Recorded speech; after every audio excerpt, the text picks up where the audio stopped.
OMAKASE, the life and words of author M. Karen. If this is our first time meeting each other, let me give you a brief introduction. My name is Max. I write books for a living, my pronouns are they, them, and welcome to the 36th episode of my writing advice and inspiration podcast. If you are unfamiliar with the show, here is how it is going to go. The show is broken into 3 segments: my week, where I talk about my creative process and what I have been creating, and the media that I've been consuming in the last 7 days.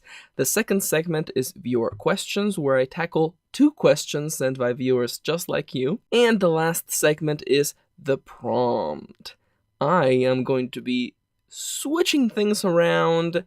I'm doing a little experiment, and I hope you tag along until the end for a brand new way to look at prompts. You will meet the challenge soon enough. But before we get started, there are a couple of items of housekeeping we have to go over together. First off, I want to let you know that the description of this podcast and video contains an awful lot of good information, as well as the brand new timestamps if you want to skip ahead to a particular segment of the show. I am also going to be talking after my update about ways in which you can support me and support the channel. And one more thing. This is not super related to writing, but I wanted to just let everybody know. The theme that you hear at the beginning and at the end is from ocaremix.org, a wonderful website full of amazing, free-to-download video game remixes. And the amazing people who brought you the remix you hear in this show just released recently a free album inspired by the music of Chrono Cross. It is titled Chronopolis. It is the 91st free album created by OC Remix, and I recommend you go download it because it's free to download. It's 2 discs. It is a total of 28 video game remixes. You can find it on ocaremix.org. It should be on their homepage, but you can also go to their albums page. I am not sponsored by OC Remix. I just love their stuff. And so, let us jump into my week. What have I been doing? What have I been creating? And what media have I been consuming? I am going to be talking some more about them in a little bit, but for now know that part of my week was kind of wrapped up in being stressed about a big change regarding my Patreon page, and I don't want to say that got in the way of writing, because everything gets in the way of writing. Writing is the struggle against the blank page. It is a battle against emptiness, because when we sit down, we're putting words, we're grabbing them from the ether, and we're placing them down on the page, on a screen, on a piece of paper. And it's hard. And every week I get questions from viewers. I get questions on my Tumblr or my Twitter, and people ask me, how did you get started? How did you just sit down? And it's hard. Writing is hard, but it's also hard talking about writing. Because unless you've been doing this for a long time, and I want to clarify, writing for a long time does not make writing easier. You just get used. You get used to that part of the torture. It's hard. It's hard sitting down, sometimes with music, sometimes without music. It's hard sitting down for the half hour that you have during your lunch, the half hour that you have while the kids are asleep, and you sit down and you search for the words, and the more time that passes without the words showing up, the worse you feel. And that sucks. Because, we all know this, there's no way that you haven't experienced this, but the sensation of arguing with yourself about the blankness, questioning yourself, fighting with yourself, asking that awful question of whether you're meant to be a writer. Don't writers have an easy time doing this? And the answer is no. I don't think so. I remember telling that to a friend once, and they looked a little discouraged. But I told them what I've always told people. It doesn't get easier to write. You get used to it. You become attuned to the process. And if you can do it today, you can do it for the rest of your life. The struggle that you face when you sit down will always be the same. And that's good. It means that if you can sit down today and write for that half hour, if you can push through the emptiness and fill the page, if you can do it then, you can do it every day for the rest of your life. You probably have to take breaks here and there, but the point stands.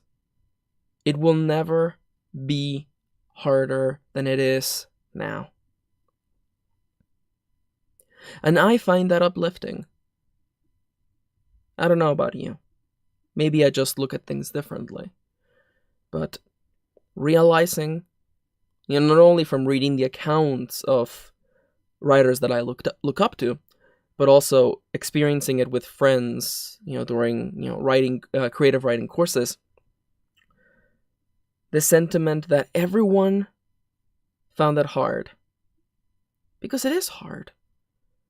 You're finding words in nothingness and filling the emptiness with it. You're transferring the liquid from one cup to another. And it's bound to spill every once in a while. It's gonna make a mess. But there's no other way now, is there? A lot of young writers get really stuck. Okay, I say that as though it's about being young. A lot of people get stuck on wanting the writing to be good. And wanting the writing to be perfect. They don't want to spill anything. They want the transfer from one cup to the other. And I always picture wine glasses, I don't know why. The transfer from one wine cup to the other to be perfect. From the emptiness, the ether from which we draw our energy, to the blankness of the page. The transfer must be one-to-one and perfect. No spills, no mess. Now that's silly. Now that right there is fantasy. It is a mess, and it is hard. And sometimes I sit down to write, and I don't know where I'm gonna go. Sometimes I sit down with a plan, and the plan flies out the window. And that's okay. I feel blessed in a way because I never had a teacher or professor tell me that was wrong. I've met so many writers who have listened to my advice and found kind of a revelation of like, it's okay if you just write bad writing. Yeah. You're gonna fix it later. The thing is this. I've never put up my writing early on the internet. I've never put up first drafts on the internet. I can't think of a more, stressful thing. I guess other than, fighting lions in a gladiatorial arena. But it's that sort of thing where there's always that barrier. There's always that safety net. I can try to walk that tightrope because I know there is a safety net beneath me. I can seek to write the story even if it's not good right now. Because I've got that safety net. And I know, Max, all these words sure are pretty, but what do they have to do with everything, with your week for this week? Writing has been hard, mostly because my schedule has been crazy. I am a creature of routine, and it's been hard. Mostly because my lovely wife has been closing a lot. She works retail, and she's been closing every single night. And I love working in the mornings. But you know what I love most? Spending time with my wife. So it's that sort of thing where I've shifted my schedule around so that I write in the evenings instead of in the mornings. And it's weird, and it's strange. But I'm starting to like it. And most importantly, it helps me stretch that part of my writerly muscles that keeps me from just getting too used to a routine to the point where I can't write in any other way. The other night I was writing, like the sun had already set, and in case you're listening to this from the far future, a spring just came around, and I live in California. I don't know if by the time you listen to this, daylight savings doesn't exist anymore, but we had daylight savings, so now sunset happens at around 7:30, and it was already 8. It was dark. I could see because I had my curtains apart, and I could see the darkness outside, the beautiful blackness of the sky dotted slightly with specks of silver. And the house was quiet, and the lights were low, and all I can hear is just the tick and tack of the keyboard. Tick tack, tick tack, tick tack. It was nice. I don't remember the last time that I was writing so late at night. You know me, I just love writing in the mornings. I liked it. But there's one more thing I want to talk about. One more thing about just jumping in. Because I know the hardest part to just begin is just to force yourself to start typing. I've been there, staring at the blankness of the page. And once you start doubting yourself, you fall down the spiral, and there is no hope. So I've just trained to push myself to just not get locked on where to begin, but simply just begin. As I mentioned on the previous episode, I went on a really tiny, like a 2-day vacation with my family, and we stayed at a place that had a pool, and we hadn't been to a pool in forever. And I remember we had my brother and we had the argument: are you gonna get into the pool step by step, or are you gonna just jump in? And I remember that the pool is cold, and the shock hurts, and it feels bad, but I would rather just run up and dive bomb into the pool and get the shock over with than slowly, painfully have all the warmth removed from my body as I step into the pool. Yeah, so I dive bomb a couple times. And I find that sentiment follows me into writing. I can't give you a better piece of writing advice if you want to start writing right now. If you have a session coming up as soon as you finish, this 10-minute break that you're listening, to the podcast through. Sit down. Music or no music, it doesn't matter. Sit down. Get your pen, get the keyboard, open up your writing software of choice, and just promise me you'll write 3 sentences. Write a paragraph. 3 sentences. If you write those 3 sentences and you have nothing left in you, you can quit for the day. But if you write those 3 sentences and there's more stuff to say, you keep going. You just have to start. You just have to just sit down and just say 3 sentences. If you can write 3 sentences and nothing else comes to mind, we can call it a day. But if there's more, if after you jump into the pool you find the water comforting and relaxing, and you enjoy the sway of the waves against your body, you're already in there in the medium, keep swimming. Now, you may be wondering, Max, aren't you gonna talk about the stuff that you consumed this week? I don't really have much to report on, at least nothing that I want to talk about right now before my wife and I make a review on it, so I've been playing games, I've been watching shows, I have been enjoying the time that I have to spend with my lovely wife. And now, before I jump over to the next segment, I will do one last thing, because I know everybody has been asking, what's the board game situation, Max? You tweet about board games like every other day. my lovely wife and I, this is not writing related, but I think a couple people out there need to know that this game exists. There is an amazing, like a new game from last year titled Role Player. 2 words, Role Player. And it is a board game where you seek to create the best character for a pen and paper role-playing game. And you gain victory points by achieving an optimum set of stat attribution by fulfilling your character backstory and having the perfect alignment for your particular character. It is the most max thing it could possibly be. Every one of my friends is freaking out. My wife and I found it at our local game store. We bought it and we played like a half dozen games of it. It is so much fun. If you're a huge nerd like me, I absolutely recommend looking up Role Player. And now, let's take a second to talk about the sponsors for this show. I don't want to say that I want to keep this show honest. I don't ever want to have, a segment where I'm talking to you about creating a website with so-and-so, or, use this website to get deals on this thing and that thing. I'm not saying that it doesn't feel genuine, but at the end of it all, I want to keep this show honest. I want it to be funded by you, the people who are listening to it, who enjoy it and who love it. So ultimately, you are the ones helping me shape the vision for this show.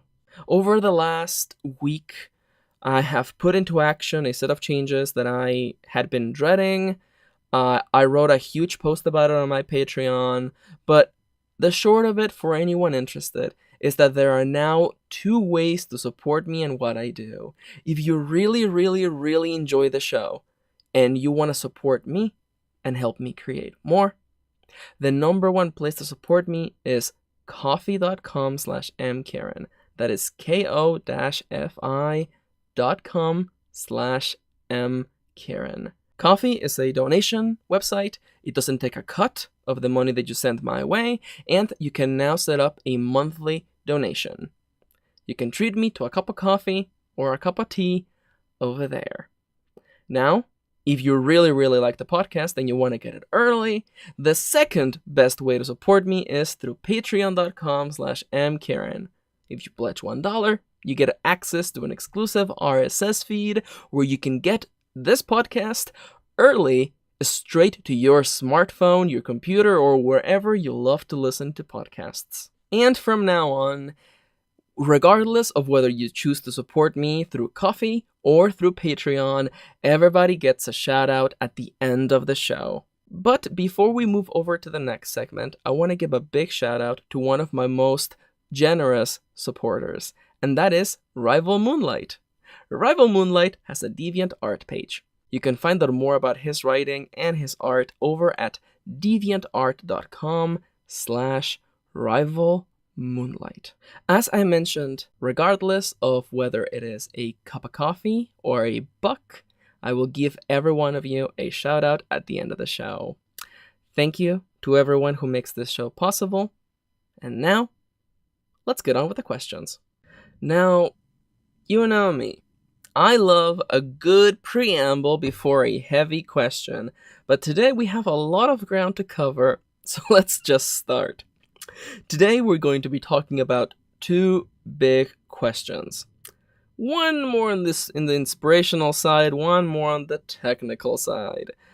Let's begin first with the age-old writing question, the writing feeling, that fear that takes hold of us when we sit down to write and we face that emptiness. I got a question from a dear writerly friend who struggles to write. Whenever they sit down, they develop all these doubts. They feel this fear. And the fear isn't related to the blankness itself. Maybe in a way it is. But as they describe it, the fear is related to their concerns about what other people will think of their writing. In their own words, what if everyone hates this? What's even the point then? Now this right here, this right here is a heavy question. And I feel like there are a dozen ways I can tackle it. I might just go through all 12 different forms through this answer. And I'm not quite sure where to begin. It's been a little while since the last time I had to talk about this. I think it was right at the beginning of my YouTube channel the last time that I tackled this question head on. What if everyone hates what I make? What's even the point then? I almost kind of want to just start with a lighthearted reply. Maybe just to, lighten up the mood a little. So I guess I'll do that. What if everyone hates it? What if your friends, your best friend, your significant other, your family, your coworkers, what if every one of them reads it and hates it? Not to be Captain Obvious over here, but that would require everyone you know to read the book. And anyone out there who writes and has friends who don't write and has reached out to them for feedback or just, to have them read their work will gladly tell you that people take forever to get back to you with feedback. And also, if other people in your life are not the kind of people who read books, I don't think you should be particularly concerned about what they will think, mostly because they'll probably never get to the book. Or even if they do, they probably won't get it or pay attention to it or really kind of give it the benefit of the doubt. But even now, we're already down at the rabbit hole. But I kind of wanted to do that just first, mostly because I really like that reply. I've answered this question even back before I had a YouTube channel, even back before I had a blog. Talking with friends and writing groups and them, opening up to me. Right, and, understandably so. We had really close friendships. And I would always kind of give the... I'm not saying realistic like people say realistic. But just, I knew their family, I knew their friends, and I'm like, what are you worrying about? Your parents are not the kind of people who are going to pick up a fantasy novel. You shouldn't be concerned. But that answer right there is just it's a hand wave. It's not effective. It doesn't get to the point, to the core of the problem. And you know me, I would very much rather teach you to fish than just hand you over a fish, as I did previously.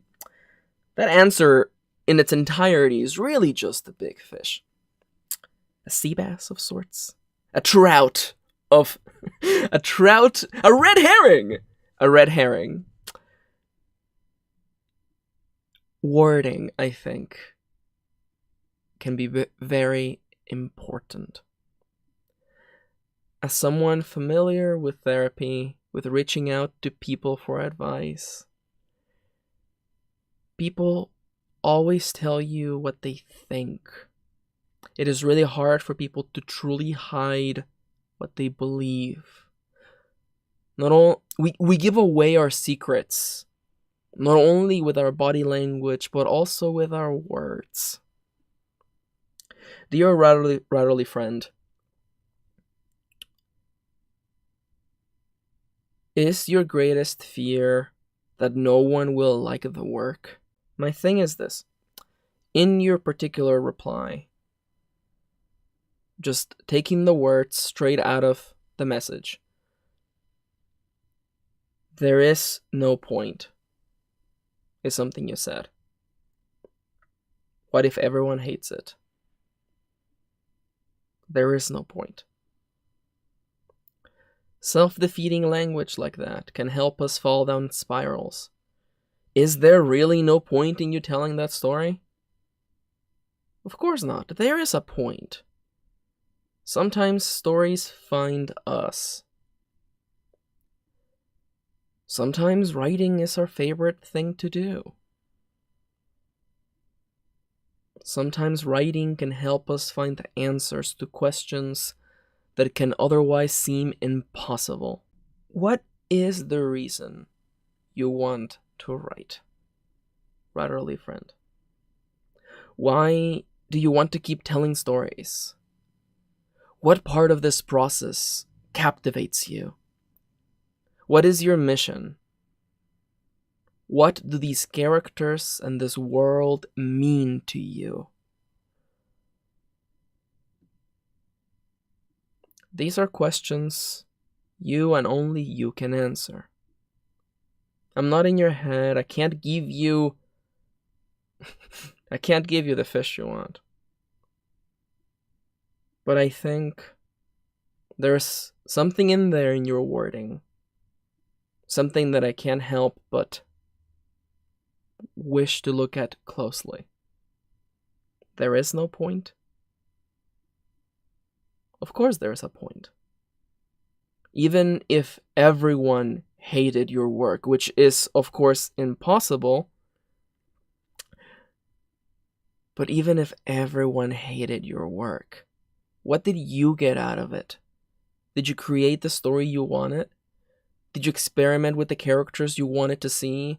Did you lose yourself in the story? Did you examine a point of view seldom shown? A new way to look at stories? A world no one had ever seen before? Powers and magic beyond imagining? What did you get out of the writing?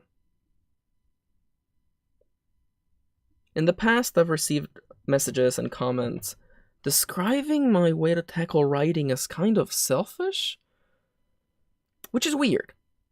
I guess depending on where you went to school or, who was your professor, you may have in you ideas that as a writer you must do X or do Y. That your work must do something for humanity as a whole, as a person told me once. And that to write for yourself is selfish and wrong, which is silly. And I don't agree with that. At all. Writing a book takes a long time. Not just writing it, but editing it, revising it, giving it form. It takes a long time. Why would you create something that did nothing for you? There's a whole side conversation we could have about the nature of art, but let's not dabble in that today. At the end of the day, the only piece of advice that I can offer to you, writerly friends struggling with this, feeling uncertain, feeling fear before the blank page, sometimes our fears take upon many forms. And I'll just come out and say it, and this kind of fear, this doubt, this thought that everyone you know is going to hate you because of your work, it's just the manifestation of the fear. It's unwarranted. It has no place. Writing is hard. Sitting down before the blank page is hard. Sometimes the words come, sometimes they don't. Sometimes they don't for a long time. But that's why I ask you, what do you want to get from the writing?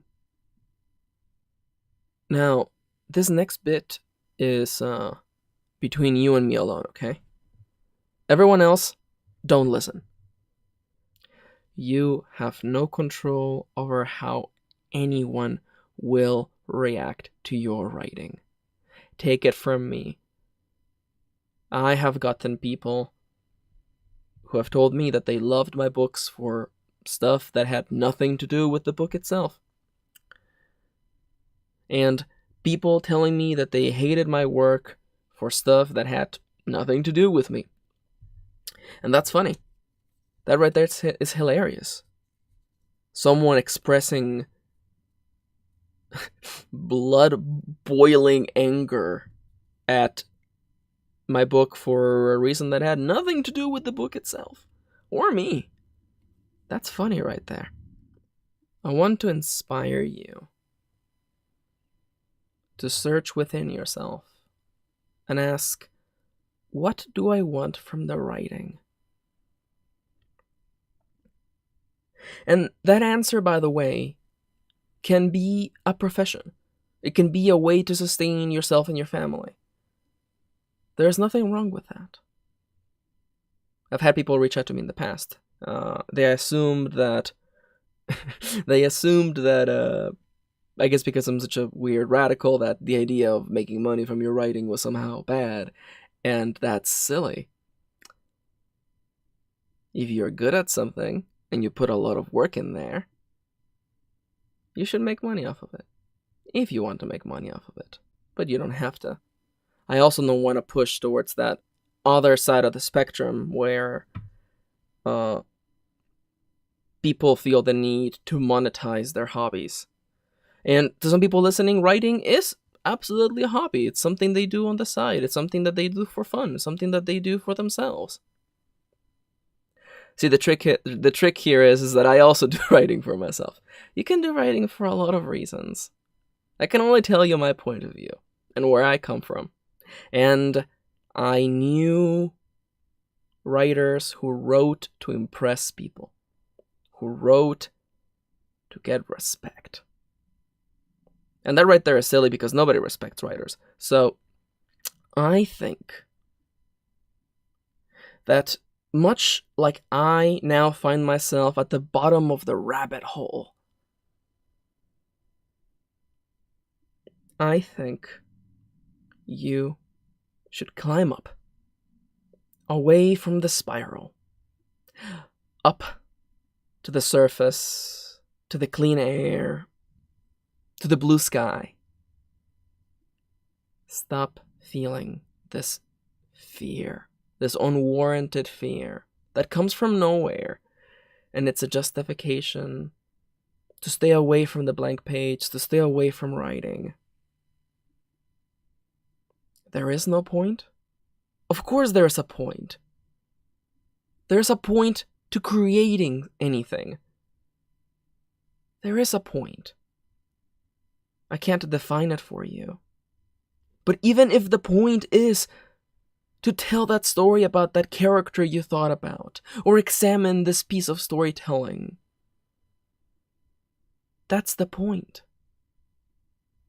There is never no point.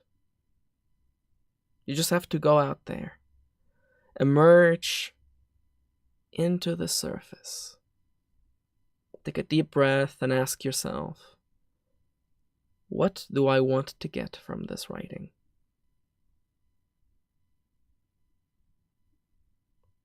And, as I mentioned in the first segment, just dive in. If you can write 3 sentences, you can call it a day. If there's more words to write, then you keep on going. And someone out there is yelling, and I can hear them. I can always hear them. 3 sentences a day is going to be a long time to write a novel, Max. Yeah.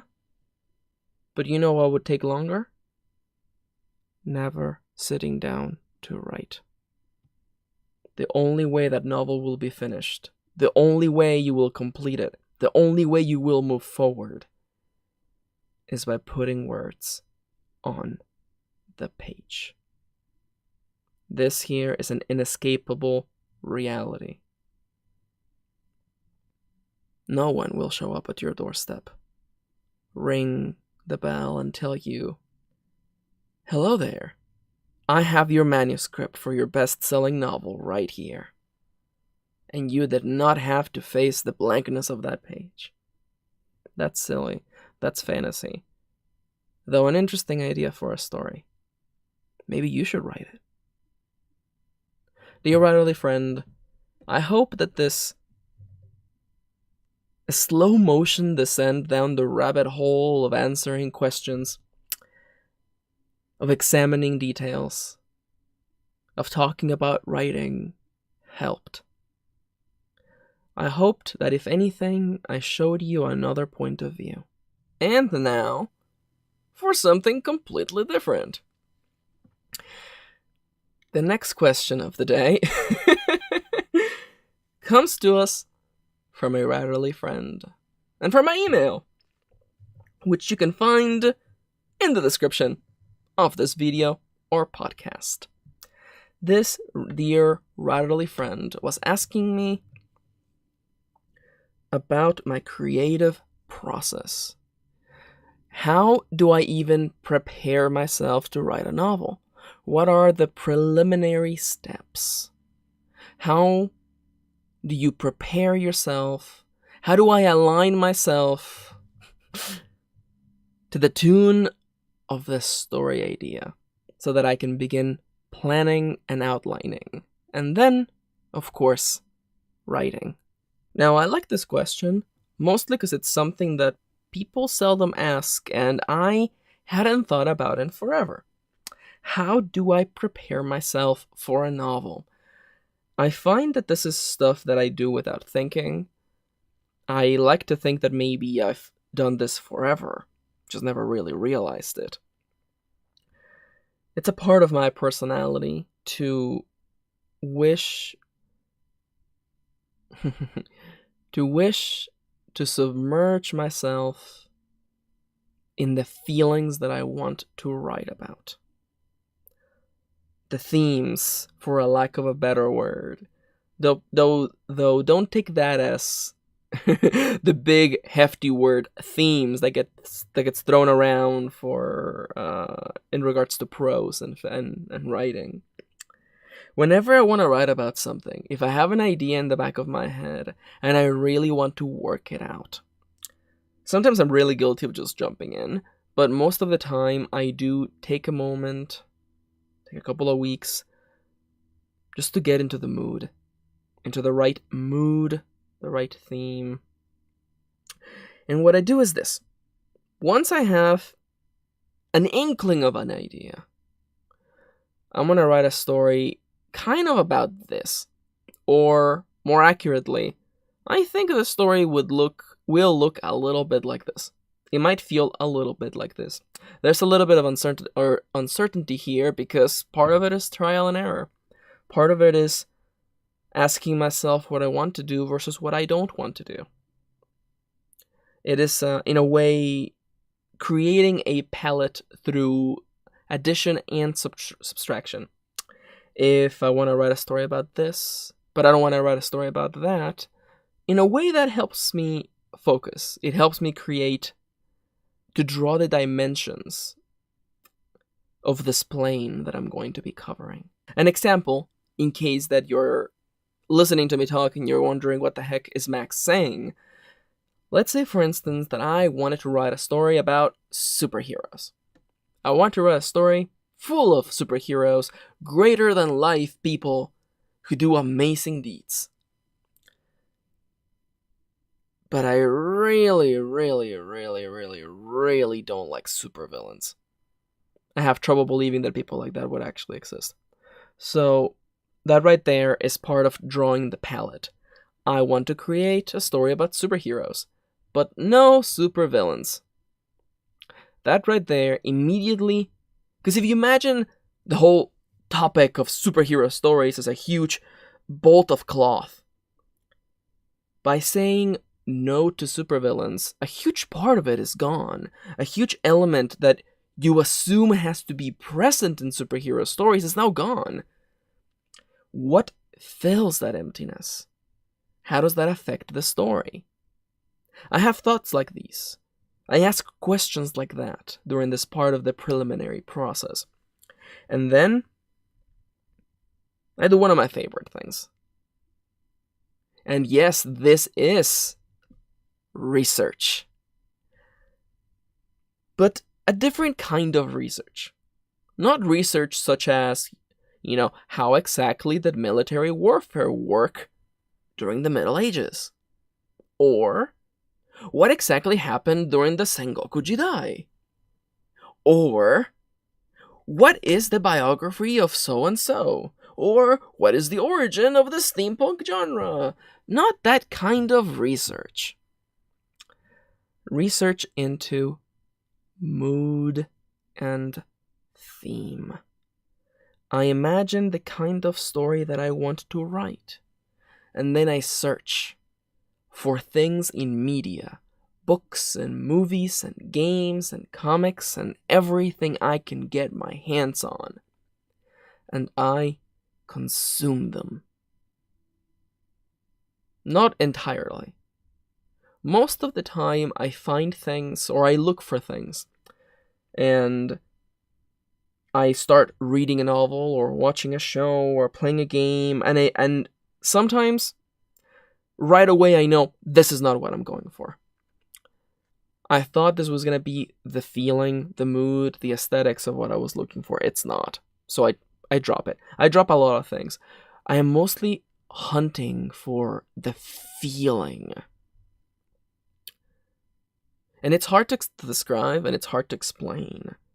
But I guess in a way, through this enormous research spree that can last weeks at a time, I am looking for the voice of the story and looking for shows and asking, does this feel like it?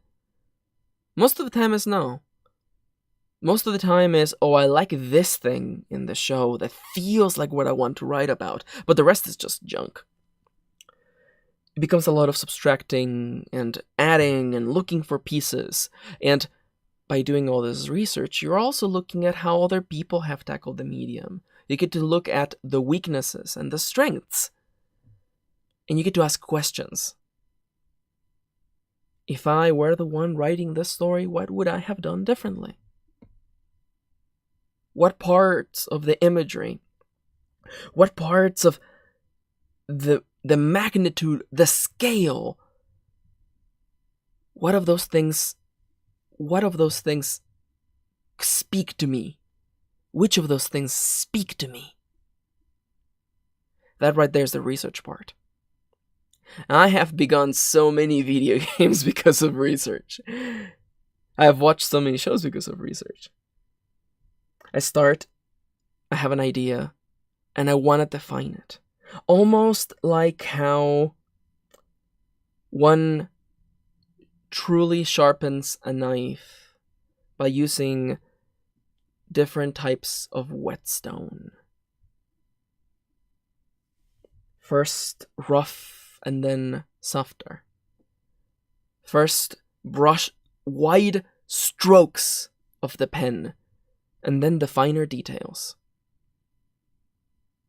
The preliminary process for me is searching for the theme, for the moods that speak to me. And sometimes the theme does involve music. Sometimes it is graphics. Sometimes it is inspecting how other people tackled the medium. Just to see how other people have done it before. What were their lows and their highs? Actively, critically analyzing media. One of the things that I have to bring up, and that I want you to keep in mind if you're looking into doing research like this for the first time, and the only thing I just want you to keep in mind and remember is that your job is to analyze, to experience, consume, and analyze. Critical thinking is something that I have described as a pivotal tool of the writer. You must be able to look at things, to examine what you liked and what you didn't like, to find things to inspire you and things that you could improve upon. Probably the worst thing you could do is to examine things and to start feeling discouraged because you feel that you will never be as good as all these other things you have consumed. And that right there is silly. Of course you can be better. Of course you can do better. Of course you should try. Of course you should give it your all. Of course. Because even if it is the most amazing work in the world and it is something that inspired you when you were young, you can still look for things that you yourself can improve upon. No piece of media is perfect. No piece of writing is without room for improvement. There are no perfect stories. It is your job as a writer to question stories, to analyze them, to think critically. I have known friends, writing buddies, who have tried this and have felt nothing but discouragement. Because, like many people do, they compared their rough drafts, their ideas, their incomplete novel to the finished work of other people. And I could not think of a bigger waste of time and resources than you comparing your unfinished work to a completed, finished product. They're not even the same thing. And by doing that, you have wandered astray from the point of the exercise.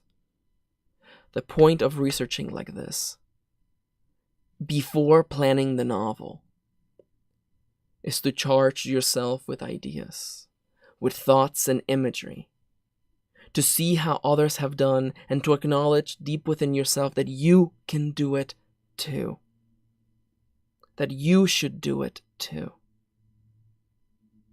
That you deserve to tell your story. And to find inspiration. Because the people who created those things did not know how far it would go. They were not aware of how good or bad they were going to be. It's hard to know. And people made the things that you like. Someone sat in a desk much like yours and hammered away at the keys, searching for the right words, fighting the emptiness and the blankness. They did it, and you can do it too. Okay? That's part of my preliminary process. I just consume a lot of media. Read books.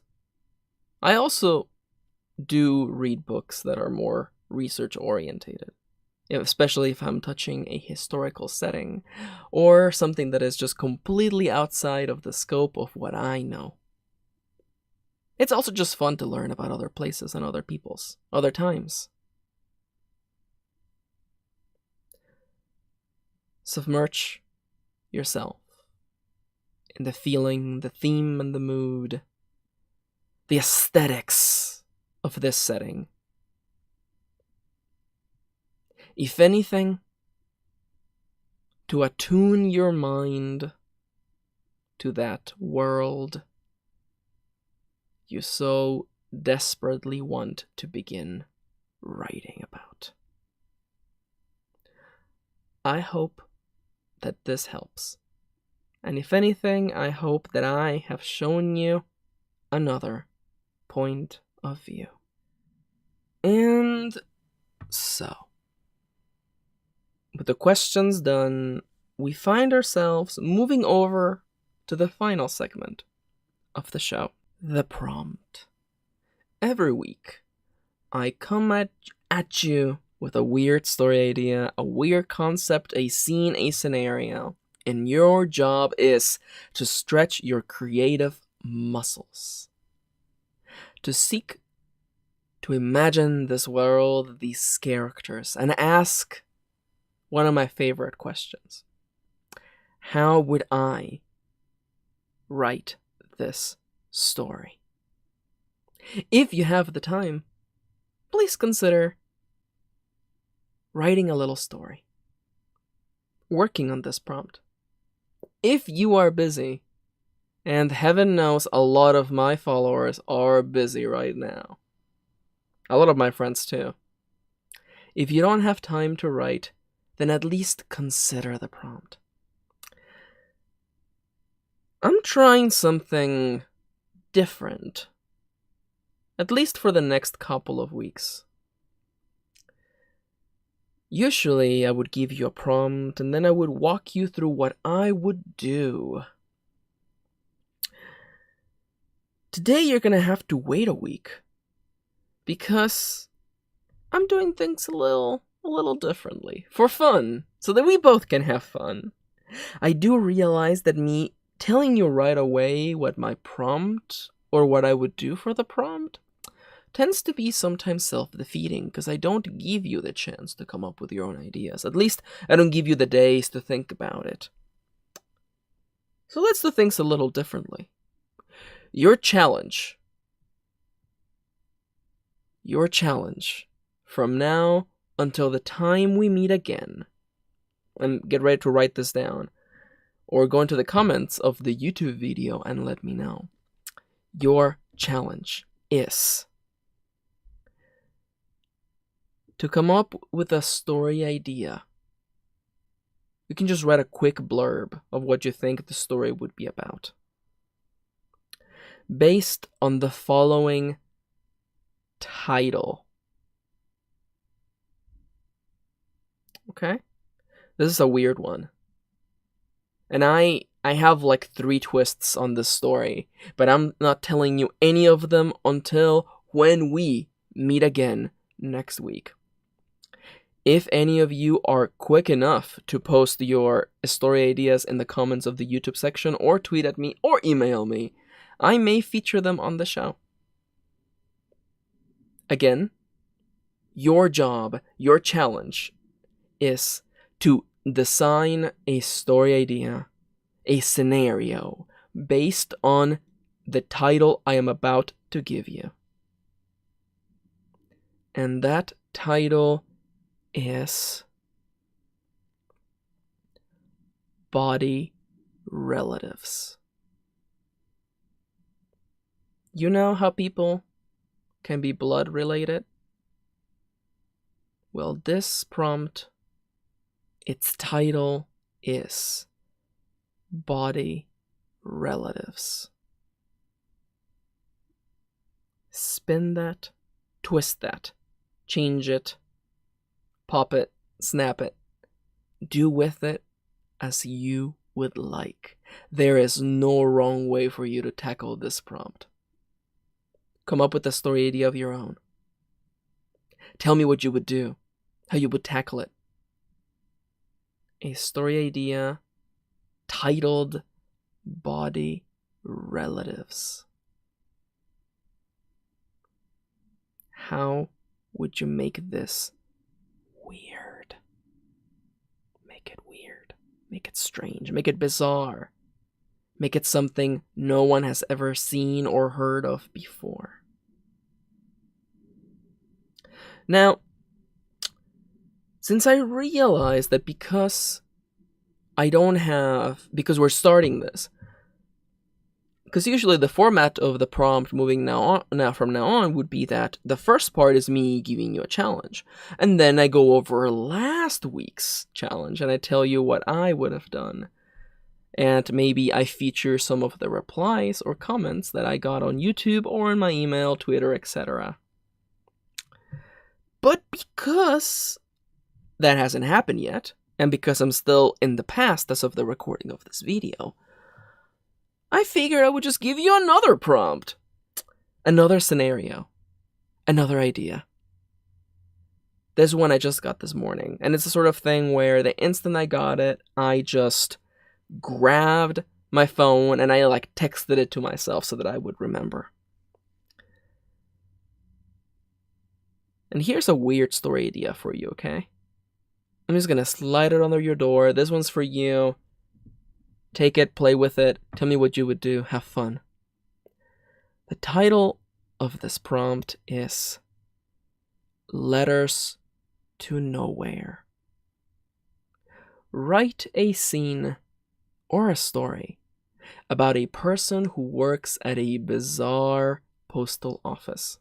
In this place, letters go out to no one. There is no address on them. No sending address and no return address. The back of every envelope is blank. And yet, every day people come, pay the postage, and drop their letters in the mailbox. What is the meaning of this place? Where do these letters come from? And where do they ultimately go? What is their purpose? Why? How would it be like to work at this place? To breathe and live in this environment? Is this little shop an isolated thing in the world, or is it an inherent part of it? Does everyone know about the letters to nowhere? Or is this the only place where letters come with no address? With nothing but a seal on its face. Letters to nowhere. What would you do? How would you tackle a story, a prompt like this? And as always, consider the most delicious, the best question a writer could ask when faced with a challenge like this.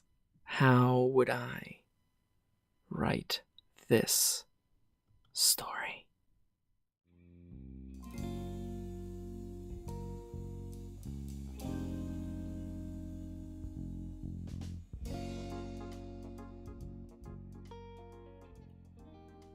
And so, welcome back to episode 36 of OMAKASE, my writing advice and inspiration podcast. Today we had one of those shows.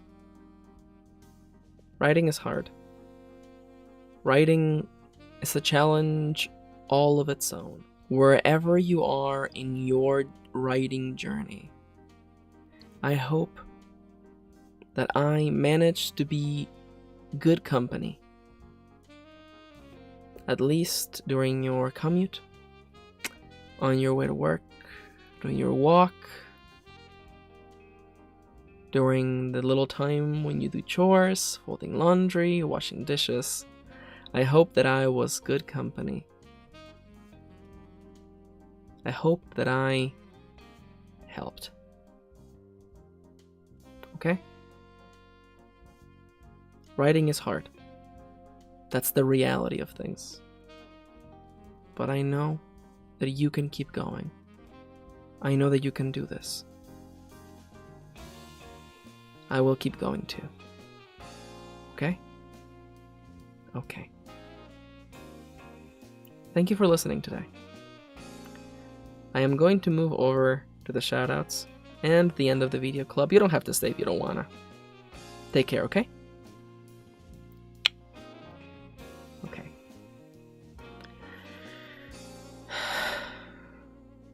Alright. I got so serious. Hey guys, welcome back to the end of the video club.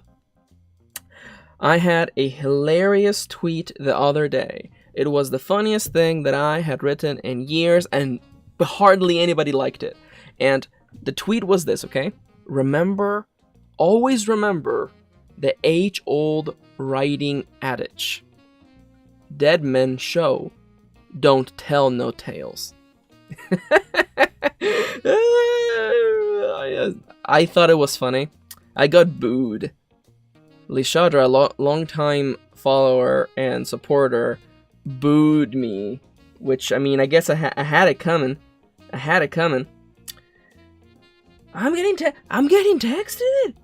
Who's texting me? Oh, that's what that is. Okay. And I was like, who's texting me now? Who is it now? And then I'm like, oh darn. It's nothing serious. It's just my lovely, beautiful, amazing wife. Let's head over to the shoutouts. I don't want to say that they're changing. They're not changing. It's the same shoutouts that have always been. It's just split differently now. So, regardless of whether you are supporting me through Patreon or the number one place to support me, Ko-fi.com/mkaren. That is ko-fi.com/mkaren. You're gonna get a shout out. Just like that. Boom. Shout out. So let us begin. I want to begin with coffee first and foremost. I want to give a shout out to the lovely people supporting me month to month on ko-fi.com/mkaren, and that is Lishadra and Angela. As more people move over to Ko-fi, I will be updating the list. Don't worry, I will not forget you. Though keep in mind that if you pledged recently, I may not get to you in time. Mostly because I record the episode like a week in advance, so, keep that in mind. You will get your shoutouts, don't forget, don't worry, don't fret, I gotcha. And now let's move over to the lovely people supporting me on patreon.com/imkaren. Rival Moonlight, Soul Muse, Lacey, Irina Phoenix, A. Howard, Polycraftool, Amelia, Zero Woods, Alyssa Dudley, Heather is writing, Nicola, Brenda, Pat Eichson, Kristen Lofton, Synexia, Shido Subasa, Alex Cast, Alistair Baywood, Caitlin, Blarg, Kameshwar Rao Shaluri, Kathy Lindsay, Kaylee, Mary Foster Smith, Juan Nunes, Christine Dennis, Raquel Fernandez, Sylvia Leitilla, Janosch Hepatsky, Sky D. White, Eleanor! Okay, I'm not gonna lie to you, okay? I'm gonna be honest with you. Max, I feel like there's energy that's missing from you in today's shoutouts, and part of it is because I'm half looking at my phone, waiting for my lovely wife to get back to me about some important business. And it is also because I've been sitting in this uncomfortable chair for over an hour now, and my voice is dying. Oh no, I'm fading away, everybody. There you go. Gotta drink some tea to seal away Raspy Max. Rene Solia, Connor, Jay Suwicki, Rhiannon August, Nicolay, J. Tana Kirkwood, James, RSOs, Wendy Christopher, Noam Sahar, Novels and Tomes, Kiel, Roa, Lear Killo, Clem Pastor, Nicole Grissom, Biting the Sun, Christiane, Shimmer Tales, Amanda Stevens, C.E. Richards, K.M. Anderson, and Alexel Hoshi. Hey guys. Sorry if I was a little out of there for a second. Out of there? Max, you're out of here! This is what happens when you sit in an uncomfortable chair for an hour and a half. And I know you're thinking, Max, why are you sitting in an uncomfortable chair to begin with? And, okay, listen, I only have this chair right now. The other chair is not available because of circumstances. Yanto's sitting on it. Okay, listen, I know he's a cat, and I know that he doesn't care. He doesn't care, but I don't want to move him. He's so cute. Look at him. Look at him. He's so cute. He's so cute. I love my son. He's so cute. He's looking at me. Hi. No meows? Oh, slow blinks. That's how you know a cat loves you. Slow blinks. Hey everybody. I hope that all cats give you slow blinks. I hope that you have a lovely week between now and the next time we talk. And I hope that you dive into the pool. That you write 3 sentences. No matter how bad they may seem, just write those 3 sentences. Dive bomb into the pool. The water's cold, yeah, but it'll feel nice in a bit. Okay? Writing's hard. But I know that you can do it. Okay? And remember, today is a good day to write.